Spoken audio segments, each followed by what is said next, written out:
Gente, antes da gente entrar aqui nos temas que a gente trouxe para você nessa edição do Supremo da Semana, vamos falar de uma decisão muito importante tomada nesse sábado 22, o dia que o episódio vai ao ar. O ministro Alexandre de Moraes acolheu um pedido da Polícia Federal, que teve parecer favorável da Procuradoria-Geral da República e determinou a conversão da prisão domiciliar do ex-presidente Jair Bolsonaro em prisão preventiva. A Polícia Federal aponta no pedido que, primeiro, estava sendo marcada uma manifestação para acontecer em frente ao condomínio onde mora o ex-presidente Jair Bolsonaro aqui em Brasília, para acontecer no sábado à noite, nesse sábado, dia 22 à noite. Aponta que teria havido uma tentativa de violação da tornozeleira eletrônica que o ex-presidente usa no cumprimento dessa prisão domiciliar e lembra do fato de outros condenados pelos atos ligados a 8 de janeiro, a milícias digitais, terem fugido do país depois de condenados, né? E aí lembrando que a decisão que condenou o ex-presidente a 27 anos e 3 meses de prisão pela tentativa de golpe de Estado já está próximo do trânsito em julgado, é uma decisão próxima a se tornar definitiva, porque já houve um primeiro recurso da defesa que foi rejeitado, e aí, né, a gente chega muito perto da hora em que vai ter que ser cumprida a pena do ex-presidente. A Polícia Federal entende que é um risco muito grande de fuga. O ministro Alexandre de Moraes, então, acolhe esse pedido, né, faz a conversão da prisão domiciliar em prisão preventiva, fato que aconteceu na manhã desse sábado, bem cedo na manhã desse sábado, foi noticiado por toda a imprensa. E logo no final da decisão, o ministro então pede ao presidente da primeira turma, ministro Flávio Dino, que marque uma sessão do plenário virtual da turma para referendo dessa decisão, para que os demais ministros da turma confirmem ou não essa decisão, e o ministro Flávio Dino marcou para segunda-feira, dia 24, a sessão do plenário virtual da primeira turma para referendo da decisão. A gente vai continuar acompanhando esse caso para vocês aqui no Supremo na semana, mas agora vamos seguir com os temas que a gente traz para você no episódio dessa semana.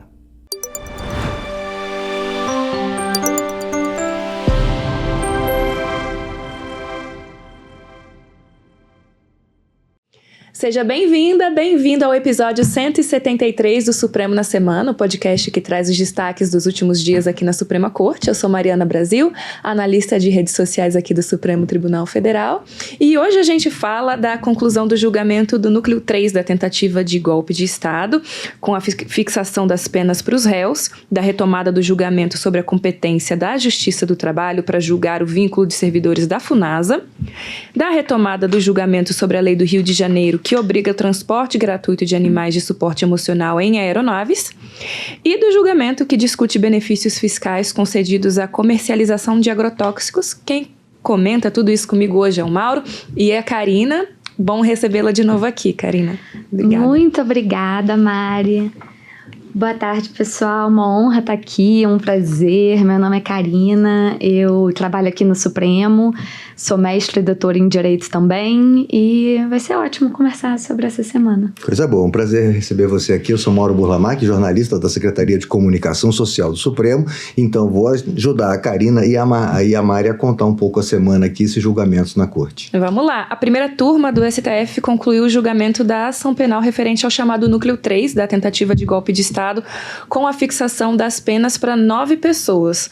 Foram condenados 8 militares de alta patente e um policial federal. As penas vão variar aí de 1 ano e 11 meses a 24 anos de prisão.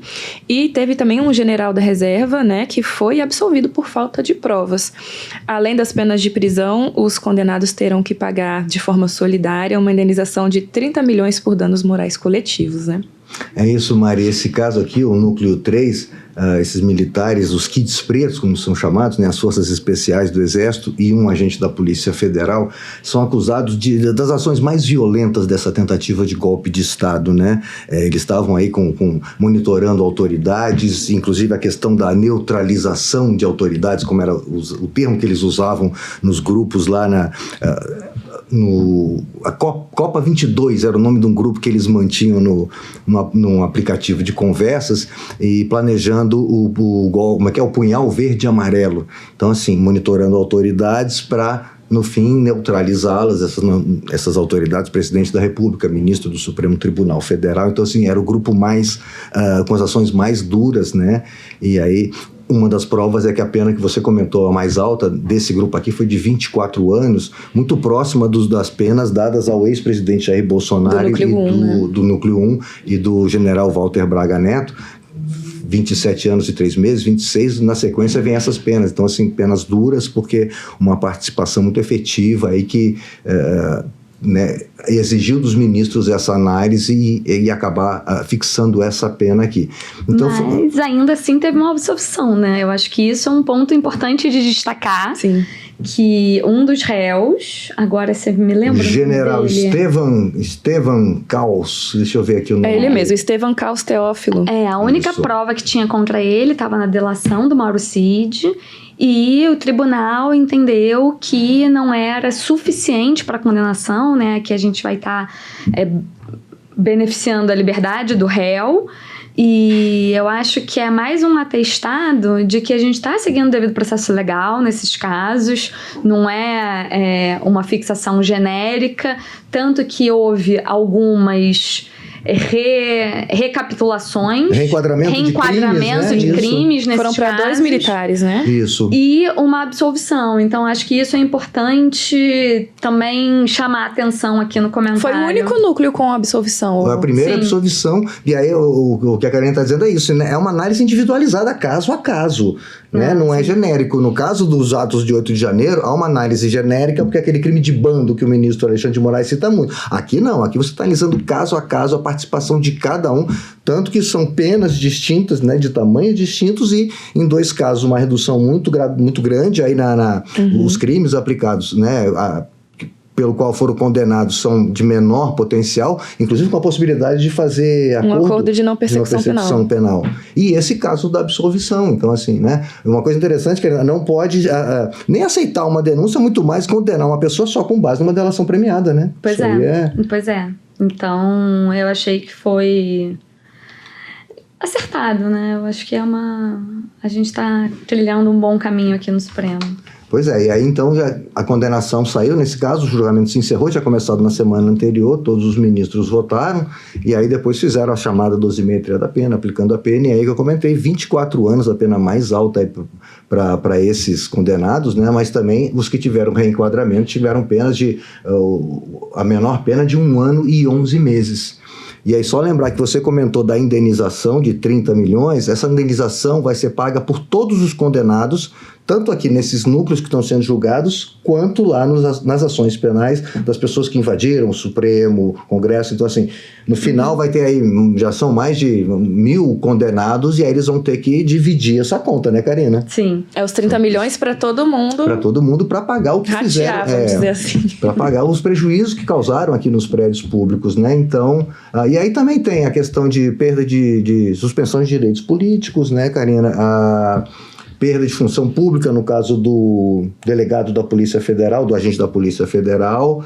O que mais que eu anotei aqui? A inelegibilidade, eles ficam inelegíveis, eventualmente não podem se candidatar por algum tempo, e os militares vão ter análise da questão de perda de patente, né? Então é citado em julgado, assim, essa condenação é informada ao tribunal, ao STM, que vai analisar então se eles perdem os cargos, as patentes. Ainda mais, né? Porque nesse caso é a utilização da inteligência das Forças Armadas justamente para estruturar uma ação antidemocrática. Eu acho que aí destacar de tudo que você está falando, tanto o ponto da inelegibilidade política, porque a gente vive um ambiente conflagrado, e isso servir de capital político é uma coisa perigosíssima, quanto dos réus que tiveram provas, né? Porque a gente viu aqui que houve réus sem prova suficiente, eles serem submetidos à justiça militar e sujeitos à perda de patente. E para militares, né, na carreira militar, isso é muito relevante e deve estar à altura do que foi comprovado os atos praticados. E outra coisa que eu achei interessante, Karina, que os ministros comentaram durante o julgamento, o efeito preventivo, inclusive, dessa decisão. O ministro Alexandre falou nisso, o ministro Flávio Dino, porque já tiveram outros casos de tentativas de golpe ou começar alguma coisa, e isso nunca houve um julgamento e condenações. Então, por isso, assim, é até uma explicação por que está sendo tão levado, né, com tanto cuidado, acelerando o máximo possível dentro das regras do processo legal, do processo penal, mas assim, para dar uma resposta, né? Os ministros frisaram muito nesse julgamento agora isso, né? Para que não se tente de novo, para as pessoas, né, saberem que, olha, tentativa de golpe de Estado Não, aqui não. Aqui vai ser julgado e aqui vai ser condenado. Então, assim, eu achei interessante esse lado preventivo, né, de educativo, pedagógico. É lógico, né? Os julgamentos do Supremo, no momento em que a gente vive na atualidade, eles dialogam diretamente com a sociedade. Né? A gente tem um diálogo muito direto e mensagens. O direito, ele tem um papel social a cumprir. Sim. Entendeu? Um recado a dar. E, nesse caso, um papel democrático mesmo, um papel de preservação da democracia brasileira. É isso. Condenados mais um, agora a gente tem mais um núcleo para julgar em dezembro. O último núcleo vai ser julgado e aí encerramos esses 4 núcleos que estavam com a denúncia recebida já. Né, das cabeças aí dos principais, né, das lideranças e dos principais grupos. Bom, a gente vai acompanhando esses processos. Na quarta-feira, ficou decidido que o plenário da Corte tem competência para julgar ações que discutem a validade do vínculo trabalhista dos empregados da Fundação Nacional de Saúde, a FUNASA, que em 1990 deixaram o regime seletista e passaram ao regime estatutário. Esse é um julgamento de uma reclamação que discutia o cabimento do incidente de assunção de competência. Vamos explicar melhor isso aí, né? É isso, Mário. Eu vou falar um pouquinho da história de como é que foi. Eu vou passar aqui a bola para a Karina, porque é bastante processual.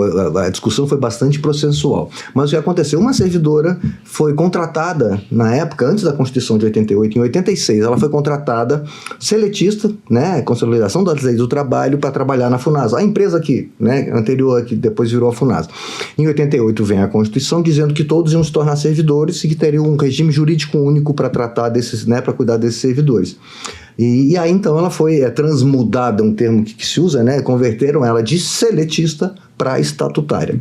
Anos depois, ela já como estatutária, entra na Justiça do Trabalho pedindo para ser anulada essa conversão dela de seletista para estatutária e para que ela possa receber os FGTS, as parcelas do FGTS, desde então até esse período todo que ela estava como estatutária, que ela alegava na ação, na reclamação lá na Justiça, que seria nula essa conversão.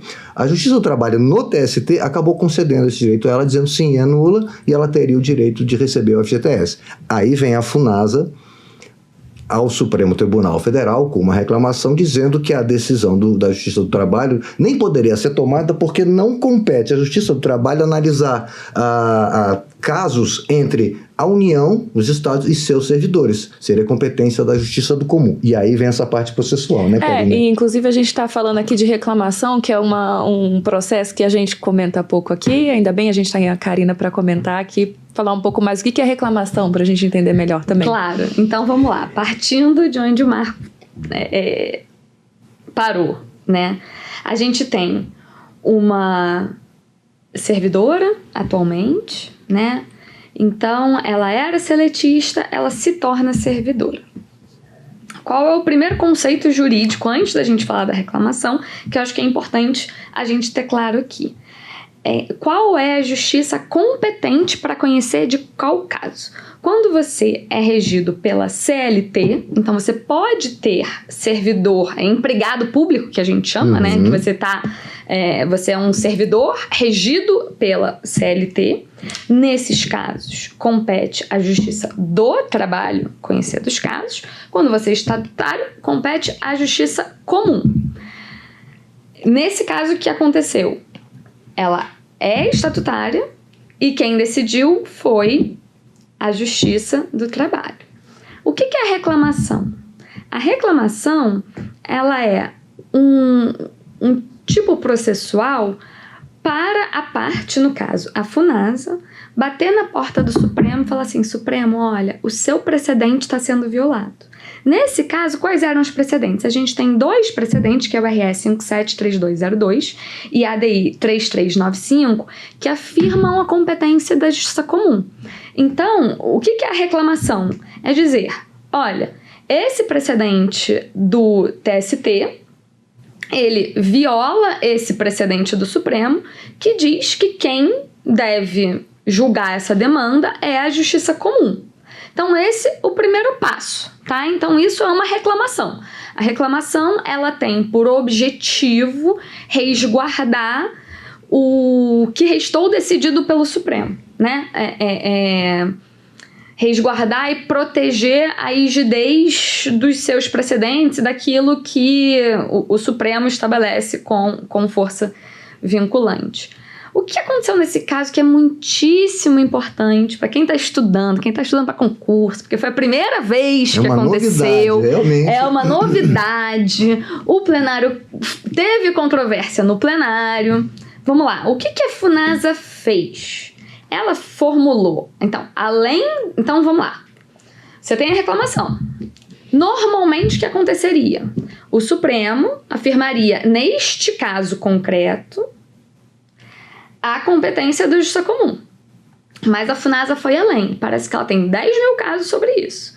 Ela falou, Supremo, conheça do IACE, que é o Incidente de Assunção de Competência, em que o Supremo pega o caso e vem para ele julgar em caráter vinculante. Só que isso, o que acontece? Normalmente não, mas uma boa parte dos julgados do Supremo, quais são os julgados em controle concentrado, os julgados em repercussão geral, ele já tem essa força vinculante. No caso, a reclamação, ela é um instrumento para preservar aquela força vinculante.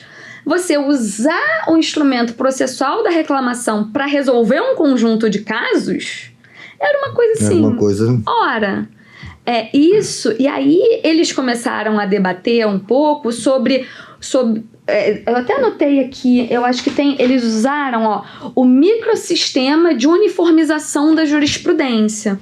Você vai ter um sistema jurídico, né? Quais são os instrumentos processuais que você tem para uniformizar a jurisprudência? O órgão de cúpula é o Supremo. Então, para que essas decisões do Supremo sejam respeitadas. E não foi um julgamento trivial. Primeiro, porque foi a primeira vez, né? Na verdade, esse incidente, quando ele foi criado, concebido e pensado, ele não foi necessariamente pensado aqui para o Supremo, exato. Uhum. Qual é o segundo passo? No Supremo, o Código de Processo Civil ele tem uma aplicação subsidiária. Qual é o primeiro? Qual é a primeira lei que rege os julgamentos do Supremo? O regimento interno. E o regimento interno tem algumas disposições, vamos dizer assim, parecidas. Uhum. Então, o voto do ministro Fachin foi no sentido de, olha, você tem lei específica aqui, que estabelece uma outra norma específica. Então, a gente não pode conhecer do incidente de assunção de competência dentro da reclamação. Salvo engano, foram 2 votos nesse sentido. Deixa eu ver aqui direitinho. Ministro Edson Fachin e ministro Flávio Dino. Ministro Flávio Dino também o acompanhou. E aí eles começaram a debater, e aí tem aqui um pouco de uma... Eu acho que a gente, quando fala de jurisdição constitucional, quando a gente fala do Supremo, você tem que entender um pouquinho também do bastidor do Supremo, do que acontece. Aí a Mari, que com jornalista, já sabe que é repercussão geral, né, Mari? Sim. E a repercussão geral foi criada justamente para você não ter um volume muito grande de recurso aqui. O que está por trás um pouco o volume de reclamações está batendo o volume de recurso extraordinário. Então, de alguma maneira, é uma forma... Porque, assim, para você entender, Mari, você aplicando esse incidente nessa reclamação, o mesmo entendimento vai valer para as 10 mil reclamações sobre esse tema. E aí é importante também dizer para o nosso ouvinte que, no dia de hoje, o que se reconheceu foi essa via processual, foi a possibilidade de se conhecer o incidente processual da assunção de competência pelo Supremo em reclamação, né? E aí tem um outro ponto, que aí isso é obter dictum, né? Eu acho que é importante para estudantes de direito, para os operadores de direito, que foi um ponto que o ministro Dino trouxe. Tá, porque assim, vamos lá. Quando você tem incidente de assunção de competência, você leva para o órgão de cúpula. E se um ministro disser que não tem, cabe recurso? Caberá recurso? E aí, bom, isso, a meu ver, não consta das razões de decidir, então ainda não está vamos dizer assim, selado em pedra, né?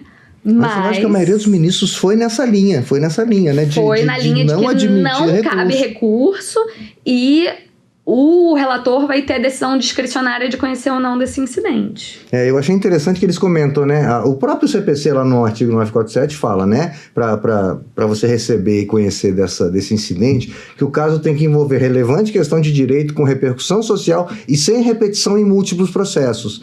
Essa questão dos múltiplos processos que você vem comentando, que é a repercussão geral.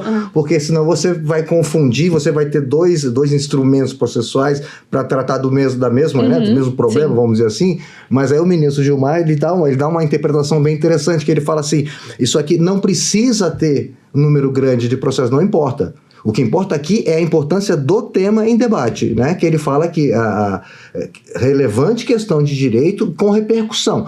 O caso tem repercussão, não necessita de ter vários casos tramitando. Esse caso aqui tem alguma coisa assim. Eu vi nos autos lá que tem 60, 70 casos, uma coisa assim, já é um número que, né, já começa a... Então, acho que eu falei uma informação errada e você tá certo. É um número... Não, mas ele fala nisso. Então, assim, o caso de ter ou não ter processos em julgamento não importa. É um tema relevante que precisa ser enfrentado pelo Supremo decidido. E aí, enfim, casos que vierem a acontecer, por isso que ele vincula, ele obriga as instâncias inferiores, assim, ele comunica lá que o entendimento do Supremo é esse, se vierem casos... aplique-se esse entendimento aqui. E não como na repercussão que o caso já está lá, esperando, parado, para o Supremo tomar uma decisão e aí mudar. Mas ele faz a diferença. Assim, o fato de ter ou não ter processos pendentes, parados, sobrestados, como eles dizem, não impede que você, né, faça. Agora, no caso ele comenta, o caso da repercussão geral, às vezes nem é um tema tão importante, mas tem muitos casos na justiça. Então, sim, a diferença aqui... Então você precisa uniformizar. Isso, precisa uniformizar. Mas aí não interessa se o tema é tão delicado, não. Mas tem muitos casos que precisamos de uma decisão. Aqui, no caso, não. A gente tem um tema muito importante, um tema que é delicado, que a gente tem que resolver. Tem casos? Não importa. Nesse caso aqui não importa. Então, ele dá essa diferença para que não se misture repercussão geral. Se isso é um novo instrumento processual, né? A primeira vez que você reconhece aqui. Então... E, de novo, eu usei esse termo... do microsistema de uniformização de jurisprudência, mas é bacana pontuar que foi do ministro Fux, que o Código de Processo Civil é conhecido apelidado de Código Fux, e ele mencionou aqui também em Obter Dictum, no meio da discussão, até uma certa fungibilidade, né? Que você tem vários mecanismos diversos com o mesmo propósito, que é uniformizar a jurisprudência, que é um meio... Quando os casos versarem a respeito da mesma matéria, você tem um entendimento uniforme que vai reger todos eles. Segurança jurídica, né, Karina? Isso. Você aplicar segurança jurídica, as pessoas saberem como é que pensa o Supremo Tribunal Federal e que seja aplicado sempre igual. Não ser uma loteria, depende do juízo, depende do ministro, você vai ter um resultado diferente. Quando você uniformiza, você dá essa segurança para as pessoas, para os órgãos, para as empresas, principalmente, saberem. A estabilidade do sistema jurídico é um dos pilares fundamentais. Agora, a última coisa que eu queria te pedir é para abrir na parte final do voto do ministro Gilmar, para a gente falar para o nosso ouvinte quais foram as últimas determinações dele, que eu acho importante a gente deixar claro aqui que o objeto principal foi conhecer do incidente e ainda não julgou a reclamação. Então eu vou ler aqui para o nosso ouvinte para dizer o seguinte... Proponho a admissão do incidente de assunção de competência na presente reclamação para dirimir a controvérsia referente à competência para julgamento das ações em que se discute a validade do vínculo estatutário dos servidores da FUNASA decorrente da transmudação ocorrida em 1990, com a consequente condenação ao pagamento do FGTS sobre todo o período, observando-se as seguintes providências. Aqui é importante. Número 1, suspensão da tramitação dos processos pendentes individuais ou coletivos que versem sobre a questão e que tramitem no território nacional até o julgamento definitivo do Supremo. Então, veja, em uma reclamação, ele está determinando a suspensão dos processos pendentes a respeito da mesma matéria. Isso para resolver Exato. De vez, Segundo, comunicação mediante envio da cópia do acórdão aos ministros do Tribunal Superior do Trabalho, aos presidentes dos TRTs, que deverão providenciar a comunicação aos juízes de primeiro grau. E 3, a intimação da Procuradoria-Geral da República. Então, assim, ele suspende os processos e chama a PGR antes de julgar definitivamente a reclamação. O mérito e definir a quem cabe o julgamento desse caso de fundo aqui, que é essa discussão do FGTS. Então foi isso, ele só aceitou que o IAC ou o IAC vai ficar aqui com o Supremo vai decidir. E até lá, parado todo mundo. Os juízes do trabalho não decidem sobre essa matéria. Isso, e último comentário, claro, que o ponto de não conhecer de recurso, o ministro Flávio Dino, ele falou algumas vezes, tem até um meme, que é um caso, salvo engano, chamado... meu Deus... chamado, assim, né? Quando o presidente? O caso do ministro Dias Toffoli, já estou imaginando. Embargo de declaração, embargo de declaração, embargo de divergência. Então, assim, e aí o medo do ministro Flávio Dino era que ao Supremo reconhecer um novo instrumento processual, é você botar mais uma letrinha, não tem natureza de recurso, mas enfim, mais um instrumento processual para os advogados e que, né, sempre o medo é que seja protelatório ou que assoberbe ainda mais o tribunal, enquanto a ideia é desafogar. Então, daí... em obter dictum, e aí é que a gente, né, pontua isso, que o que ficou decidido é o conhecimento desse incidente, sim. Mas a maioria, né? Sim, a maioria já ficou nessa linha, né? De não caber recurso. Porque o ministro fala, né, que se você entra com uma reclamação, com um pedido de instauração desse incidente, e aí o relator não aceita, aí a parte entra com um agravo, com um recurso. O relator não reconsidera, aí ele entra com outro agravo para ir para o plenário. Aí o plenário analisa, não considera, aí vem com embargo de declaração contra a decisão. E aí é o que a Karina está dizendo. Daqui a pouco você está aí com um embargo, você piorou. Em vez de não resolver uma série de casos, você criou um problema sério. Essa foi a preocupação do ministro Flávio Dino, e aí foi um caso bem conhecido do ministro Dias Toffoli, que ele foi chamar um processo a julgamento, e aí era embargo de declaração no agravo de divergência, no agravo de não sei o que lá, não sei, ele foi comentando, e eram 16, 17, 18 negócios. Eu não conhecia esse meme, é antigo, já tem algum tempo, quando ele foi presidente, o ministro Dias Toffoli, já tem aí coisa de... É um meme para algoritmo de advogados, magistrados. Mas foi isso, né? E aí, então, a decisão muito tomada, legal. O IAC, então, vindo para o Supremo Tribunal Federal, né, Karina? Pela primeira vez, estreando. Legal, todo mundo assiste esse episódio com julgamento inédito, explicação da professora Karina, tá? Botarei destaques, porque isso aí é matéria quente mesmo. Boa. Muito bom. O plenário invalidou uma lei do Rio de Janeiro que obriga as companhias aéreas brasileiras a transportar gratuitamente animais de suporte emocional ou de serviço na cabine das aeronaves em rotas nacionais que tenham o Rio de Janeiro como origem ou destino. Esse julgamento ele voltou para o plenário de um pedido de vista do ministro Alexandre de Moraes. E esse é um julgamento que veio aí para falar de competência, né, mas que se estendeu para uma discussão assim, bem mais importante sobre o direito das pessoas com deficiência, né? Exatamente, Maio. Aqui o autor é a Confederação Nacional dos Transportes. A lei do Rio de Janeiro, ela garante direito a transporte de animal de assistência emocional nas cabines dos aviões em todos os voos que têm como origem ou destino o estado do Rio de Janeiro, incluindo voos internacionais. Aí a CNT vem ao Supremo e diz, olha, competência privativa da União para legislar sobre transportes aéreos, sobre transportes, relação com outros países, porque você está, né, mexendo com voos que vêm de outros países, aí você vai ter uma lei estadual, a competência, por isso que a competência é da União para legislar sobre isso. O ministro André Mendonça, relator, suspendeu a lei, numa medida liminar, levou isso ao referendo e aí acabou que os ministros converteram isso em meta, a gente já tratou também disso aqui, o processo já está pronto, já foram ouvidas as partes, os ministros se sentem prontos para votar, então eles já converteram, em vez de analisar a liminar, já estão analisando o mérito dessa ação direta. E aí o interessante que é o que você comentou, né? No início se falou em constitucionalidade formal, porque competência da União para legislar sobre o tema, mas aí foi o voto do ministro André André Mendonça. Aí agora ele traz, hoje ao votar no plenário, nessa quarta-feira, ele traz dizendo, além da inconstitucionalidade formal, a lei também previu uma série de retrocessos na proteção a pessoas com deficiência. Né? Ele já tinha falado que existe lei federal, que existe regulamentação federal garantindo esse direito. Tá? Por isso que é importante a gente deixar claro, assim, o Supremo não falou que a lei, né, está defendendo isso, não. Porque, na verdade, ela reduz as garantias que a legislação federal dá a essas pessoas. Né? Ele cita assim, os critérios que a lei do Rio de Janeiro tem para a companhia recusar levar um animal são muito genéricos. Motivos operacionais, por exemplo, cita o ministro André. Então, o que são motivos operacionais? A empresa pode alegar qualquer coisa e pronto, você não vai transportar um cachorro, um animal desse, né?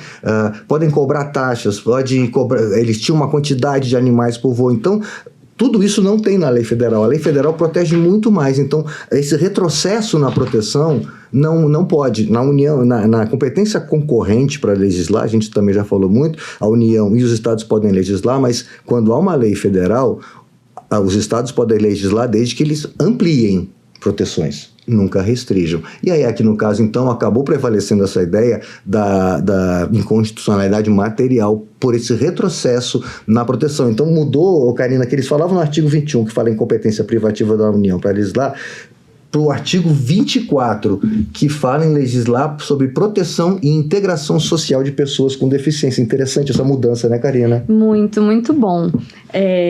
Aqui eu vou fazer uma pausa para um alto jabá, que o meu doutorado foi justamente em Direitos de Pessoas com Deficiência, na Convenção de Direitos de Pessoas com Deficiência, que no Brasil tem status constitucional. Então, eu queria comentar esse caso por alguns prismas e alguns aspectos, porque quando eu vi... Porque não é a primeira vez que esse caso vem à pauta, né? E algumas vezes foi noticiado como transporte de animais em aeronaves. Isso. Primeiro, vamos dizer que animais são esses. Faz muita diferença. Eu respeito todos os pais de pets, gosto de animais. Agora, quando a gente está lidando, e aí você mencionou o animal de suporte, como é que é? De assistência? Emocional, assistência suporte emocional, emocional. suporte emocional. Mas a lei do Rio de Janeiro, ela também previu os animais de serviço. Isso. Então vamos começar... Por exemplo, um cão-guia. Isso. Vamos começar explicando para o nosso ouvinte que animais são esses. Um cão-guia... Gente, é porque as pessoas não conhecem a realidade de uma pessoa cega, assim. Uma pessoa cega sai na rua só com a sua bengala, ela encontra muitas barreiras. O cão-guia é o que possibilita você transitar em qualquer lugar. A partir do momento em que uma companhia aérea diz que não vai transportar o seu cão-guia, ou que seu cão-guia não pode ir com você, isso significa que você não terá acesso ao transporte aéreo. Você está recusando aquela pessoa aí, é uma né? via transversa, né? Não é na sua cara, mas, então, esse é o primeiro tipo de animal. Você também tem o cão ouvinte, que é para pessoas surdas. Então, apertem os cintos ou alguma coisa, são cães treinados. E é muito bacana ver assim, quando o cachorro está em serviço, ele está em serviço. Ele trabalha, ele tem hora de trabalho, tudo. E o cão de suporte emocional, né? A gente tem visto aumentar muito a quantidade de neurodivergências, cada vez mais esse tema sendo trazido a ter visibilidade. Eu esclareço aqui para o ouvinte que não existe uma epidemia de autismo nem de neurodivergência, é só que agora a gente está dando nome e está trazendo a visibilidade tão importante para a proteção dessas pessoas. Então, assim, essa premissa para mim é muito importante para a primeira questão, tá? Então, vamos lá. Quando a gente está analisando a constitucionalidade de uma lei, no controle concentrado de constitucionalidade, a gente pode ter a inconstitucionalidade formal e a inconstitucionalidade material. Normalmente aqui você vai estar lidando ou com questões de processo legislativo ou, nesse caso, com qual ente pode legislar a respeito de qual matéria. Então, uma coisa, quando você coloca de maneira genérica, você pode levar animal em cabine, a questão é fino a diferença, mas ela faz diferença. Porque a Constituição tem 2 previsões. Uma é que a competência exclusiva da União legislar sobre o transporte aéreo, e outra que é uma competência concorrente da União com os estados legislar sobre a proteção de pessoas com deficiência. E não raro, quando você tem uma lei, não é assim totalmente claro, né? Sim, sim. Você lida com os temas um pouco entremeados. Então, qual vai ser o foco da análise da constitucionalidade formal é muito importante. E eu, por já ter analisado praticamente todos os precedentes do Supremo sobre pessoa com deficiência, existe uma tendência na jurisprudência, assim, a enquadrar como matéria de pessoa com deficiência. Isso é super importante, porque às vezes isso ajuda a avançar direitos, porque aqui, nesse caso, o entendimento do plenário foi que a lei do Rio de Janeiro, ela era menos benéfica do que a legislação federal. Mas você abre margem a uma complementação pela lei estadual. Sim. Você pode ampliar a Então, proteção. a partir do momento em que você reconhece e você enquadra isso como proteção de pessoas com deficiência, porque, a gente não pode deixar de considerar que direitos têm custos. Sim. Tem custos. E aqui eu vou até fazer um relato pessoal. Eu fiz a minha tese de doutorado, eu lancei meu livro aqui no Supremo, e meu irmão, que é uma pessoa com deficiência, não pôde vir porque nenhuma companhia aérea tem acessibilidade hoje. Olha só, tá vendo? Não importa o quanto dinheiro você tem, não importa o quanto... Então, assim, e eu, óbvio, sou super responsável e responsiva aos custos, mas esses ajustes, né? A gente tá com o envelhecimento da população, então, desculpa pelo meu pequeno comício, mas matéria de pessoa com deficiência bate muito o coração. Eu achei que valiam esses esclarecimentos. Não, é maravilhoso. válido. Super válido. E outra coisa, você comentou primeiro, pets, eu achei interessante você comentar, porque assim, a lei não está indo contra pets. Outra discussão. É outra discussão. Muita gente fala assim, proibir animais. Não são animais, são esses animais que você especificou. Tem uma função muito importante para a mobilidade, para trânsito das pessoas. Para pessoas, né? Com deficiência, exato. Assim, então, e você comentou de coisas que se entremeiam, você tem aí a livre iniciativa das empresas, você tem transporte aéreo, você tem política de aviação, mas você tem animais envolvidos e você tem pessoas com deficiência. Tudo isso se mistura numa lei, como você bem comentou, mas assim, o que ressalta? Que você acabou de comentar. A gente tem que fazer um esforço para proteger, e a Constituição dá muito valor a isso, pessoas com deficiência, porque elas precisam muito mais. Que você diz, quando você barra um animal de suporte, você barrou aquela pessoa. Se ela não puder, se o animal, o cachorro, enfim, o animal, normalmente são cães, né? Se ele não puder entrar, a pessoa não pode entrar. Se você começar a não permitir aquele animal, aquela pessoa para de ir para os lugares, ela para de ter vida. Então, é o que você comentou. Você não está dizendo não na cara da pessoa, mas você está tirando ela da festa. Ela não vai entrar porque o cachorro não entra. Né? Então, assim, o respeito que a gente tem que entender a lei é isso. Então, primeiro, contra pets, não. Pode vir uma outra lei que fale de pets. Aqui está se tratando de animais de acompanhamento, né? De cães suporte guia, emocional, suporte emocional e serviços, né? Então, e muito importante, eu achei essa virada que eles deram para dizer, olha, aqui estamos tratando de pessoa com deficiência. Esquece aviação, esquece animal. Estamos lidando com pessoas com deficiência. E aí virou todo o julgamento. E se chegou então a conclusão final de que a lei é inconstitucional material, o conteúdo dela é inconstitucional, independente da forma. Alguns ministros ficaram na inconstitucionalidade formal, pelo visto aí de competência, mas o que valeu foi, ela é inconstitucional materialmente porque ela reduz a proteção às pessoas com deficiência que é dada pela lei federal, e o Estado nem município pode fazer isso. Então, tá bom, vamos lá. O plenário também retomou o julgamento de 2 ações diretas de inconstitucionalidade que discutem os benefícios fiscais concedidos à comercialização de agrotóxicos. A gente trouxe esse mesmo tema, né, na semana passada. A gente avançou um pouco com 2 votos, se eu não me engano, hoje. Hoje a gente teve, acho que foram mais, deixa eu ver aqui, o ministro Flávio Dino, o ministro Cristiano Zanin, ministro uma Luiz sessão Fux. Com 3 julgamentos, 2 decisões. Foi. Faltam Nunes Marques... ministro Alexandre de Moraes e ministro Gilmar Mendes. E ministro Gilmar Mendes, quem já tinha votado... Embora o ministro Gilmar Mendes já tenha feito Falou hoje, né? Um obter dictum que dá a entender qual será o voto dele. Ele tinha votado no plenário virtual e aí houve um pedido de destaque. Tanto que o ministro Cristiano Zanin, quando vai votar, fala: estou acompanhando o voto do ministro Gilmar. Não, mas é um pedido de destaque, então o ministro Gilmar vai votar depois. Enfim, né? Mas o ministro Gilmar já tem o posicionamento dele. Mas aqui, Mari, só para a gente recordar o que está sendo questionado aqui, são cláusulas do convênio do Conselho Nacional de Política Fazendária e dispositivos de um decreto que aprova a tabela de incidência de IPI,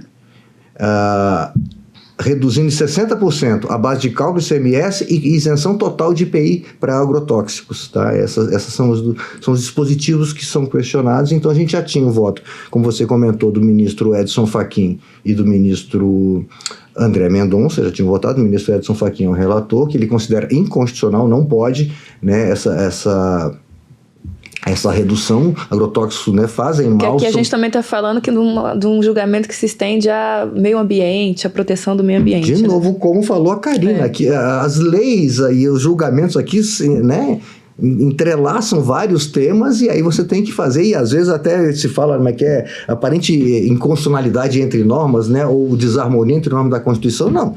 Né? Isso tem que ser sopesado e em determinado momento uma coisa vale mais, a outra vale menos, né? Isso é muito comum aqui no Supremo, né? Mas então o ministro Fachin já tinha votado pela inconstitucionalidade dessa redução e desse IPI zero. O ministro André Mendonça tinha reconhecido que é possível esse tipo de política fiscal, voltada também para agrotóxico, mas que tem que ter um balanceamento aí, produtos mais nocivos com maior tributação e com menos nocivos com menor tributação.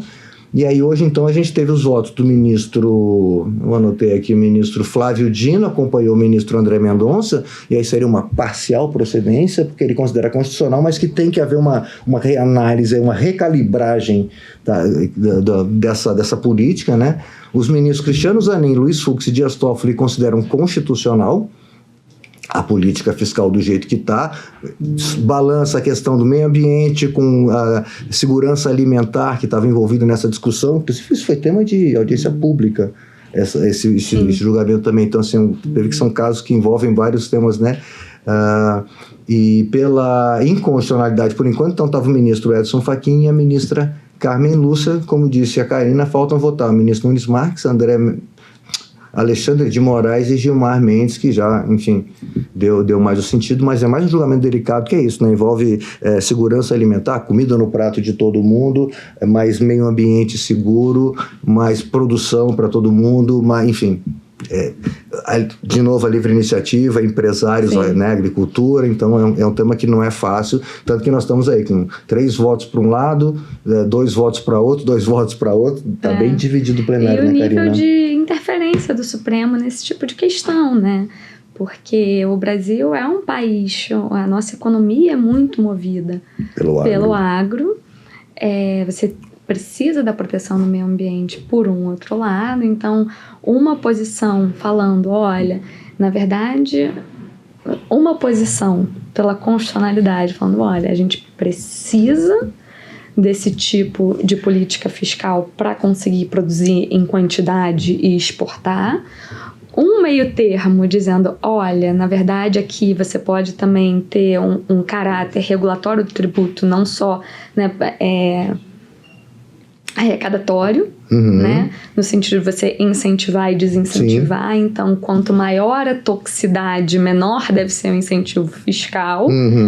E outro falando, olha, não, o que deve valer, o que deve preponderar nesse momento é a proteção do meio ambiente, da saúde das pessoas e, portanto, você não pode dar benefício fiscal para agrotóxico. Então, são 3 pontos de vista que você não pode dizer que ninguém está certo ou errado, enfim, né? Todos eles têm sentido. Mas ainda não terminou de qualquer maneira, né? A gente tem aqui um direcionamento, mas ainda não terminou. É um julgamento que a gente vai agora dar o retorno, né?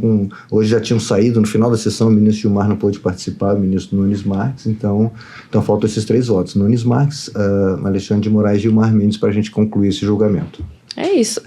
Lembrando, quem for assistir aí no sábado o episódio de hoje, a gente só teve até quarta-feira de julgamentos, por isso a gente não vai ter mais nenhum julgamento sobre a quinta-feira, porque é feriado. E esses foram os destaques da semana no Supremo, mas o que vem por aí para a próxima semana? Semana que vem volta aquele julgamento, Mari, que a gente já comentou aqui sobre inelegibilidade de vice-prefeito que substituiu o prefeito no semestre anterior à eleição. Por 8 dias por uma decisão judicial, né? Os ministros já definiram que isso não gera inelegibilidade, mas eles ficaram de definir a tese, sempre importante, a gente falou agora da questão de repercussão do IAC, aqui a repercussão geral, de uma tese para definir exatamente, até o prazo, eles ficaram de ver nesse um determinado prazo que ele ficar substituindo o prefeito, né, por uma decisão judicial, se isso, qual o prazo que a partir dali seria considerado, né, exercício de mandato ou não. Então eles vão só fechar, já concluíram que não há inelegibilidade nesse caso, e vão fechar a tese. E a DPF 973, um tema bem sensível, de novo, estado de coisa inconstitucional, com base no racismo estrutural e no racismo institucional. Julgamento que já teve ouvido as sustentações orais, aquele modelo que o ministro Luiz Roberto Barroso implantou e emplacou, né, de ouvir as partes, primeiro, dar um tempo para engolir aquilo tudo, trabalhar aquilo tudo, e agora vai começar a votação.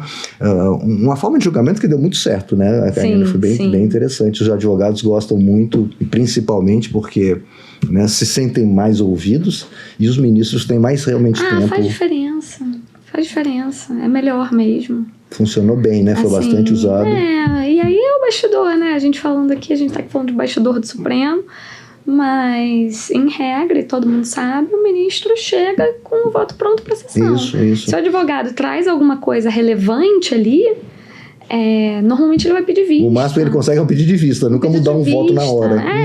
Assim, é só um cara muito casca grossa do quem sabe faz ao vivo, que muda na hora, mas normalmente é bom parar, estudar, pensar nas implicações. Então, eu digo como assessora que, assim, mais de uma vez, ouvir as sustentações orais, confere isso, vê esse dado. Então, assim, eu acho que até com o crescimento do PV, a advocacia é um pouco sentida, mas,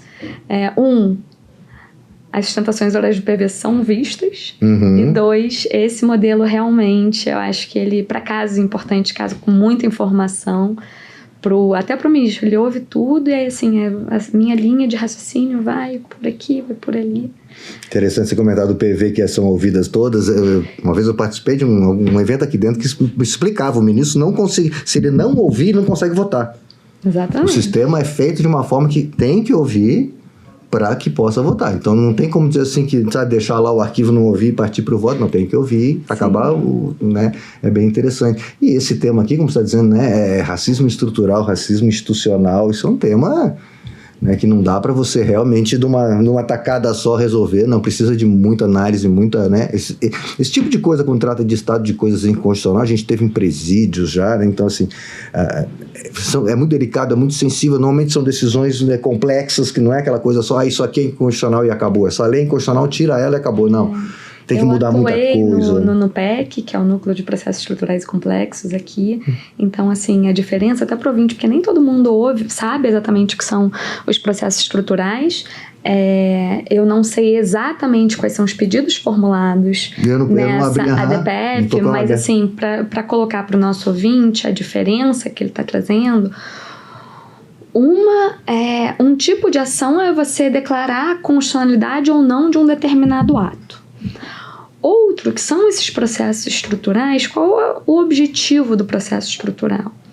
É você mudar o estado de coisas. Então, assim, em vez de você dizer é constitucional, é inconstitucional, olha, você tem um quadro de inconstitucionalidade, diversos atores contribuam, Poder Executivo, por favor, me apresente um plano de como você pretende superar esse estado de coisas inconstitucional. Então, a intenção mesmo, assim, o objetivo do processo é pouco a pouco, num monitoramento, num diálogo da corte e aí, enfim, às vezes até... No caso do sistema de coisa inconstitucional, teve o DMF, o CNJ, então não necessariamente são instruções para o poder executivo. Isso que eu estou querendo dizer. Às vezes você está estruturando até... Pode ser com o executivo também, mas em parte uma política judiciária, né? De você conseguir melhorar aquele estado de coisa inconstitucional. É super interessante esse tipo de atuação. Muito interessante, porque tem muitos casos. O Pena Justa é esse caso, né? Exatamente. Quer dizer, não é uma lei ou uma coisa. Tem que achar recurso, tem que mudar a legislação, tem que o executivo fazer alguma coisa. Uma série de medidas que uma decisão só simples não. Então há um monitoramento, há um acompanhamento. E o meu depoimento de bastidor é assim, pelo menos da experiência que eu tive, eu saí muito esperançosa, assim, em uma ação que eu acompanhei, que foi a DPF 709. Sim. Agora o governo federal, no início eram 7 terras indígenas, era um negócio, só para vocês terem uma ideia, que era impensável, era a retirada de invasores de terra indígena. Você olhar, assim, de uma terra indígena foram retiradas 70 mil cabeças de gado, você entender a logística jurídica, o tipo de interlocução que você precisa para isso, aí é muito interessante, assim, porque assim como a gente vê na maioria dos jornais tensão entre poderes, a sinergia entre poderes é legal demais. Ah, sim, quase uma resposta muito importante. É legal demais, assim, quando você tem uma energia para proteção de direitos, né? Que no final é isso, todos os poderes estão vinculados à Constituição. Sim. E quando eles atuam de maneira sinérgica. Então, por exemplo, para a gente conseguir superar um racismo estrutural, o Supremo ele tem precedentes importantes, salvo engano é a DC 41, que validou a política de cotas. Você tem alguns precedentes, você tem cotas em concurso público, as próprias cotas em universidade chegaram aqui, as ações afirmativas, o tribunal institucionalmente tem algumas frentes a respeito do tema. O ministro Barroso atuou muito nisso, inclusive, na magistratura. Muito, bastante. E a nossa dívida histórica ainda está aí, né? Ainda há muito a prosseguir, então... Dúvida. Por isso que é um tema assim, extremamente sensível, que merece muito destaque e a gente vai acompanhar. Isa, quem ouviu o episódio de hoje deve estar super feliz que teve bastidores, teve julgamento inédito. Então, só saiu ganhando. Muito obrigada, Mauro. Muito obrigada, Karina, por estar com a gente de novo muito hoje. Obrigada, foi um prazer. Mari, prazer. Então, esses foram os destaques da Suprema Corte nos últimos dias. Obrigada a você que nos acompanha aqui no Supremo na Semana também. Se você quiser sugerir temas, tirar dúvidas ou mandar uma mensagem, você pode escrever para podcast@stf.jus.br. Esse episódio e todos os anteriores estão disponíveis no YouTube e nas principais plataformas de áudio. Até mais. Tchau, até tchau. Logo, até mais.